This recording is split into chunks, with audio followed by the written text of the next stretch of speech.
Dr. Anthony Levatino. I'm a practicing obstetrician-gynecologist, and I've performed over 1,200 abortions. Today I'm going to describe a second trimester surgical abortion called dilatation and evacuation, or D&E. A D&E is performed between 13 and 24 weeks of pregnancy.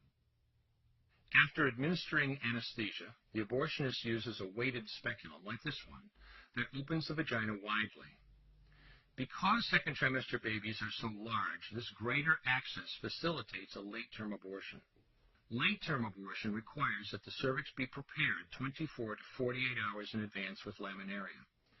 Laminaria is a type of sterilized seaweed that absorbs water over 8 to 12 hours and swells to several times its original diameter. Once removed, metal dilators can be used to further open the cervix as needed. Once the cervix has been stretched open, the suction tube is placed inside. A baby at 20 weeks gestation is as big as the length of my hand, from head to rump, not counting the legs.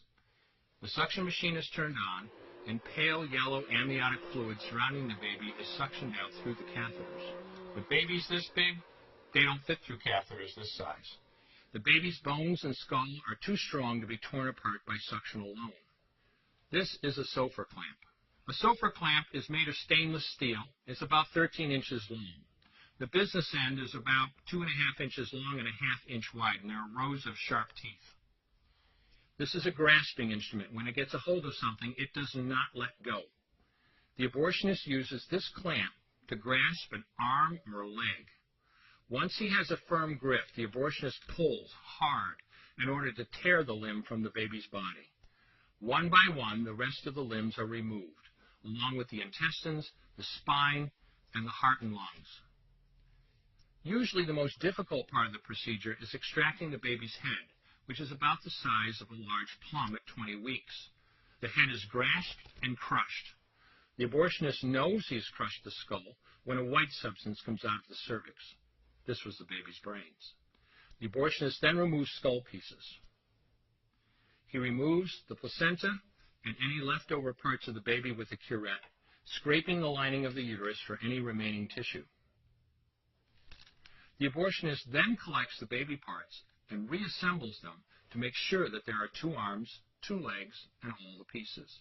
Once all the parts have been accounted for, the abortion is complete. For the woman, this procedure carries a significant risk of major complications, including perforation or laceration of the uterus or cervix, with possible damage to the bowel, bladder, and other maternal organs. Infection and hemorrhage can also occur, which can even lead to death.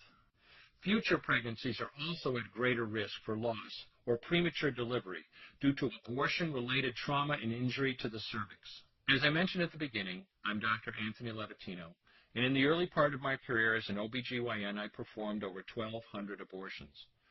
One day, after completing one of those abortions, I looked at the remains of a preborn child whose life I had ended, and all I could see was someone's son or daughter. I came to realize that killing a baby at any stage of pregnancy for any reason is wrong. I want you to know today, no matter where you're at or what you've done, you can change. Make a decision today to protect the preborn. Thank you for your time. I will no longer do any more abortions.